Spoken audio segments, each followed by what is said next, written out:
Doctor Sachin Raj అత్యాధునిక world class physiotherapy treatment తో అన్ని రకాల నొప్పులకు శాశ్వత పరిష్కారం. నమస్తే రమగారు. నమస్తే జయ. రమగారు, ఎవ్రీ మంత్ రెగ్యులర్గా ఆడవారికి పీరియడ్స్ వస్తూ ఉంటాయి కదండి. అవి సహజంగా జరిగిపోతూ ఉంటాయి. కానీ కొన్ని అనుమానాలండి, భయాలు, అనుమానాలు, ఏం చేయాలి ఏం చేయకూడదు, రకరకాల సందేహాలు మనకే కామెంట్స్లో ఎన్ని వచ్చినాయంటే, మొన్న వినాయక చవితి పండుగ రోజు నాకు పీరియడ్ ఉంటే అయిపోయిన తర్వాత రోజులు లెక్క పెట్టుకొని 5 రోజుల తర్వాత మళ్ళీ చేసుకోవచ్చా?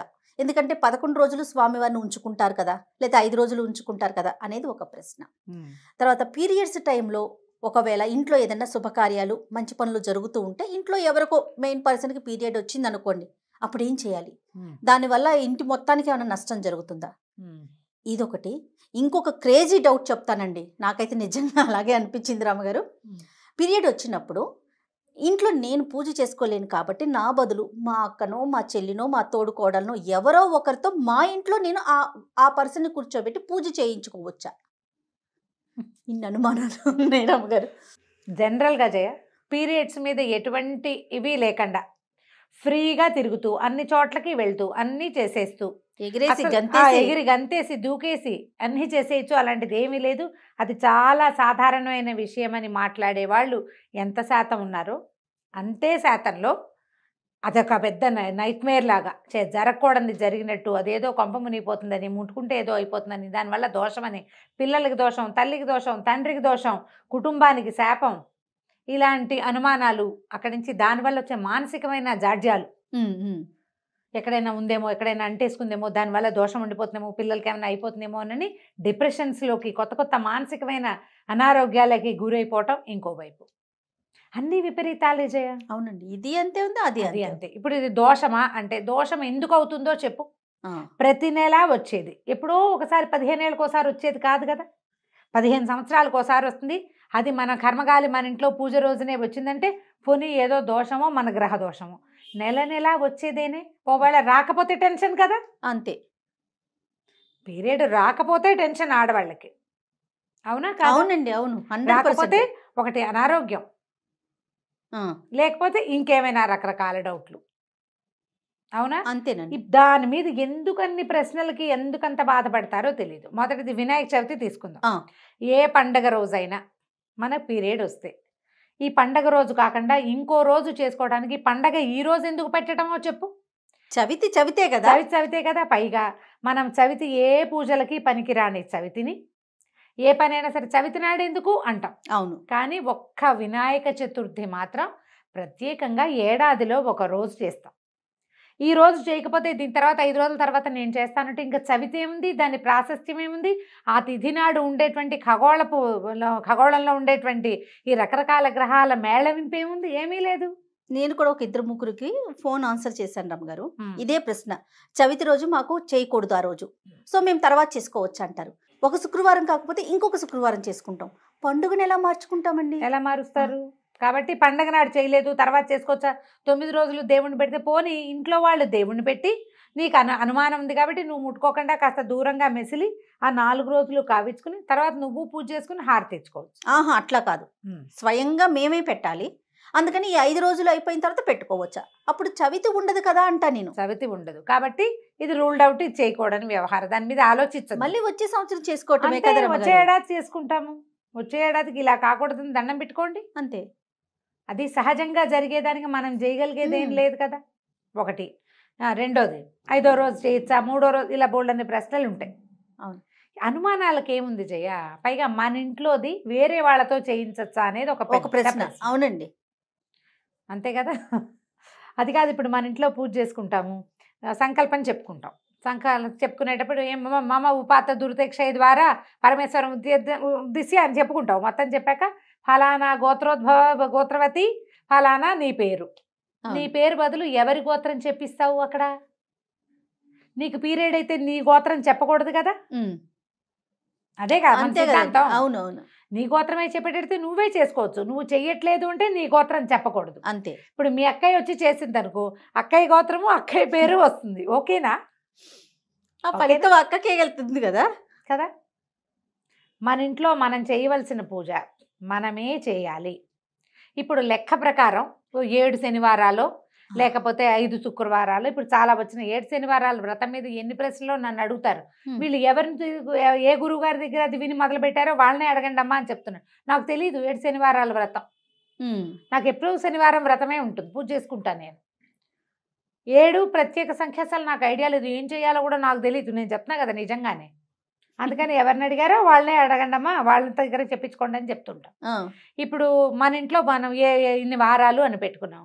నీకు ఇబ్బంది అనుకో, మీ అత్తగారు చేయొచ్చు, ఆడబడుచు కానీ అక్కయ్యలు కానీ పనికిరాదు. అది నీకు ప్రతి పూజకి కాదు. ఇలా ఏదైనా ఒక లెక్క ఉండి 7 వారాలు మీ ఇంట్లో పూజ ఆగకూడదు అంటే మీ అత్తగారు నీ సేమ్ గోత్రం కాబట్టి తోడికోడలు కూడా చేయొచ్చు. అత్తగారు తోడికోడలు మన బదులు ఈ పూజ చేయొచ్చని ఒక చిన్న అమెండ్మెంట్, ఆ వరస తప్పిపోకుండా ఇచ్చారు అంతే. ఇచ్చారు అంతే తప్ప నువ్వు పక్కింటి ఆంటీని పిలుచుకొచ్చి పూజ చేయిస్తే మాత్రం కాదు. పక్కింటి ఆంటీ కాదు, మా అక్క, మా చెల్లి, నా తరపున నేను ఎలా చేయించుకుంటాను అసలు? అక్క చెల్లితో చేయించేది పనికిరాదు, ఎందుకంటే గోత్రాలు మారిపోతున్నాయి కదా. గోత్రం మారిపోతుంది. వీళ్ళు నీ ఫ్యామిలీ బ్లడ్ రిలేషన్ ఉన్నప్పటికీ మనం పూజా విధానాల ధర్మ వ్యవహారం వేరు, రక్త సంబంధాలు వేరు. అవును, అలా ఏం ఉండదు అని నువ్వు అనుకునేటట్టయితే ఇప్పుడు నీకు నేను చెప్పాల్సిన పని ఏముంది? అసలు ప్రశ్నే లేదు కదా. ఇక ధర్మ సంబంధమైన వ్యవహారం లేదు, చేసుకోవచ్చా అని నన్ను అడగక్కర్లా, చేసుకుంటాను నేను అని నీ దారి నువ్వు చేసేసుకోవచ్చు. ఫలితం లభించింది ఏందో నీకు లభించేది మీ ఇల్లు కాబట్టి నీకు కొంత, పూజ చేసింది కాబట్టి అక్క కొంత, అలా ఏదైనా లభించచ్చేమో, కానీ ధర్మశాస్త్రంలో అట్లా చెప్పబడదు. ఓకే. తర్వాత ఇంట్లో ఏదైనా శుభకార్యం జరుగుతున్నప్పుడు అనుకోకుండా ఇంట్లో ఉన్న వారికి ఎవరికైనా పీరియడ్స్ వచ్చినాయి అనుకుందాం, అప్పుడు పరిస్థితి ఏంటండి? ఏముంది, వాళ్ళని తీసి పక్కన పెడతారు. పక్కన పెట్టుకుని మిగతా కార్యక్రమాలు చేసుకోవచ్చు. వాళ్ళకి దోషమే ఉండదమ్మా. దోషమేమిటి? ఇప్పుడు అదే నేను చెప్తున్నానా, ఎప్పుడో ఒకసారి జరగవలసింది హఠాత్తుగా జరిగిపోతే గ్రహణం దోషం అంటాం. గ్రహణం కూడా కాదు, ఖగోళ శాస్త్రం ప్రకారం అది జరగవలసిన క్రియలు జరుగుతూ ఉంటాయి. గ్రహణాలే దోషాలు కావని చెప్తున్నారు. ఇప్పుడు ఇది ఇప్పుడు నిత్యము జరగవలసిన తంతు కదమ్మా. ఒక 10 ఏళ్ళో 11 ఏటో 12 ఏటో మొదలయ్యి 50 ఏళ్ళు వచ్చేదాకా జరగవలసింది. అవును, ఈ మధ్యలో ప్రధానమైంది ఇది మనిషి పుట్టుకకి కారణమైంది. ఇందులో అసఖ్యము, దోషము, ఇంకా ఏమిటో పాపం, పంకిలం అలాంటివి ఏం లేవు. అదేం కాదు, అంత అలా ఆలోచించకూడదు అసలు. ఇంకొకటి కూడా ఉంది రమ్మగారు. ఆలయ దర్శనానికి వెళ్ళాము, ఆలయంలో ఉండగానే పీరియడ్స్ వచ్చినాయి, అప్పుడు అలాంటప్పుడు ఏం చేయాలండి? బయటకు వచ్చేయటమే, ఇంకంతే. ఇక రెండో దారి ఏమిటి? అక్కడ ఏం చెయ్యాలి అంటే అక్కడ కూర్చొని ఏడుస్తామా? అక్కడ అది మనకి తప్పు అన్న భావన కలుగుతుంది కదా. మరి నువ్వు ఏదైనా ఒకవేళ నీకు దేవాలయంలో అయిందంటే దేవాలయం ప్రక్షాళన చేయడానికి కావాల్సిన డబ్బు ఏదో కట్టి చేయొచ్చు, నీకు అంత అలాంటిది ఉంటే. లేకపోతే నీ తప్పులేక్కడ, నువ్వు బయటకు వచ్చి అవుతుంది. క్షేత్రానికి వెళ్తాం, ఏ తిరుమల వెళ్తాం, పీరియడ్స్ వస్తుంది, అయ్యో క్షేత్రం ఏమీ అయిపోదు, నీ దారి నువ్వు దిగొచ్చేయి. మిగిలిన వాళ్ళని ముట్టుకోకు, ఆ దర్శనానికి వెళ్ళే వాళ్ళని ముట్టుకోకుండా ఉండు. తిరుమల కొండ మీద నివసించే వాళ్ళు లేరా? ఉన్నారా? వాళ్ళెవరికి నెలలు రావా? వాళ్ళెవరికి గర్భధారణ ఉండదా? సంతానం ఉండరా? ఉంటారుగా. అంటే వాళ్ళు కొండ మీద ఉన్నప్పుడు పీరియడ్ వస్తే ఏం చేస్తున్నారు?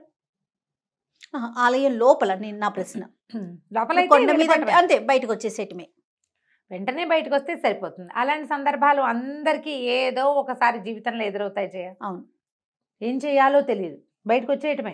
ఒకలాంటి అంటే అయ్యో ఏంటి ఇట్లా జరిగింది అని అనిపిస్తుంది, కానీ మన తప్పు లేకుండా జరిగేది కదా. అది సహజంగా జరిగేదానికి మనం చేయగలిగేది ఏముంది? వాంటెడ్లీ చెయ్యం కదా. ఒక్కొక్కసారి అట్లా జరిగిపోతాయి. ఇక ఆ తప్పు దోషం అని మీరు భావించేటట్టే ఇది ఎవరికైనా చెప్తే అది దోషం అని, దానివల్లే ఆ తర్వాత మీరు కింద పడినా దానివల్లే, మీకు జ్వరం వచ్చినా దానివల్లే, మీ ఇంట్లో ఏదైనా జరిగినా దానివల్లే అలా అవుతుంది. అయితే చాలా కాలం క్రితం బందర్లో ఎవరు చెప్పారు, ఇప్పుడు బాగా గుర్తు రావటం లేదు నాకు, ఒక సందర్భంలో ఇలాంటి దోషాలు, బహిష్టు దోషాలకి నివృత్తి ఏంటంటే ఎక్కడైనా దుర్గాదేవి దేవాలయంలో బాగా ఎర్రటి వస్త్రాలు, గాజులు, కుంకుమ, మందార పువ్వులు ఇస్తే కనుక ఆ దోష నివృత్తి అవుతుందని చెప్పారు. చాలా సంవత్సరాలు అయిపోయింది, మనుషులు జ్ఞాపకం లేదు నాకు, ఇలా ఉంది. అందుకని ఈ బాగా ఏజ్ వచ్చాక కూడా ఇంకా మేనోపాజ్ రాని వాళ్ళు ఉంటారు కదా, వాళ్ళని కూడా అట్లా ఇవ్వమంటారు. మెనపాజ్తో బాధపడుతుంటారు, పీరియడ్స్ ఆగవు. ఓకే. అప్పుడు మన బెజవాడ దుర్గాదేవికి చాలా మంది ఇస్తారు అట్లా, అన్నీ ఎరుపే, పసుపు ఇవ్వరు. ఓకే. కుంకుమ, ఎర్రటి గాజులు, మందారాలు, మందార పువ్వులు దీనికి శ్రేష్టం అన్నమాట. ఒకవేళ అలాంటి దోషం మీ వల్ల జరిగింది అని అనిపిస్తే కనుక మీది అదే అట్లా జరిగిపోయింది, మీ వల్ల కాదు, ప్రకృతి సహజంగా జరిగింది, అది మీకు తప్పుగా అనిపిస్తుంటే ఇలా చేయండి పరిహారం. ప్రధానమైనది ఏంటంటే ఇలాంటివి డిస్కస్ చేయకూడదు, ప్రతిదీ దానివల్లే అని కనెక్ట్ చేసుకోకూడదు. ఇందులో మన తప్పేం లేదు, సహజంగా జరిగేది. మనం ఈ సహజంగా జరిగే క్రియలో మనం కూడా ఉన్నాం కాబట్టి మన దోషాన్ని మనం పోగొట్టుకోవడానికి ఇలా ఏదైనా ఒక పరిహారం చేసుకుని నమస్కారం చేసుకోవాలి. తల్లికి తెలియంది ఏదైనా ఉంటుందా జయ? బాగా చెప్పారు కదా. అంతే, ఎందుకు ఆ భయం? భయపడి భయపడి అనవసరంగా అనారోగ్యాలు కొని తెచ్చుకుంటారు కదా ఈ పిచ్చి పిచ్చి అనుమానాలతోటి. భయపడటాలు, స్ప్రెడ్ చేయటాలు, పిల్లల్ని భయపెట్టేటాలు. అదే కదండి, పిల్లలేంటి పెద్దవాళ్ళని కూడా భయపెడతారు. కొంచెం పెద్దవాళ్ళు అయ్యాక కూడా ఈ దీని మీద ఏదో ఉండి దోషం అని అంటుకుంటుందని, వాళ్ళు ఎవరినైనా ముట్టుకుంటే స్నానం చేసేయాలని అలా చాలా పిచ్చిలో ఉంటారు జయ. అవన్నీ కూడా డిప్రెషన్కి దారి తీసే, ఇంట్లో ఉన్న వాళ్ళని కాల్చుకు తినేస్తారు.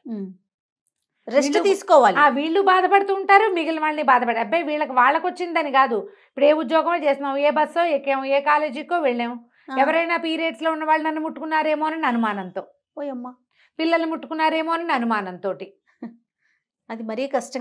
ఇల్లంతా కడిగేసుకుంటూ ఉండటం, ఎంతసేపు దుప్పట్లు ఉతికేసుకోవటం, ఎంతసేపు అవన్నీ ఒక రకమైన ఓసిడి. అంత భ్రమల్లోకి వెళ్ళొద్దు, ఇది సహజమైనది. ఆ కాస్త లేకపోతే ఎంత బాధగా ఉంటుందో అప్పుడు తెలుస్తుంది. అది సహజమైంది, కానీ మనకి ప్రకృతి చెప్తా ఉంది కదా, 3 రోజులు రెస్ట్ తీసుకోండి అవకాశం ఉంటే, అది చేయటం తప్ప ఇంకా ఎక్కువగా ఆలోచించొద్దు. అంతే కదా అమ్మగారు?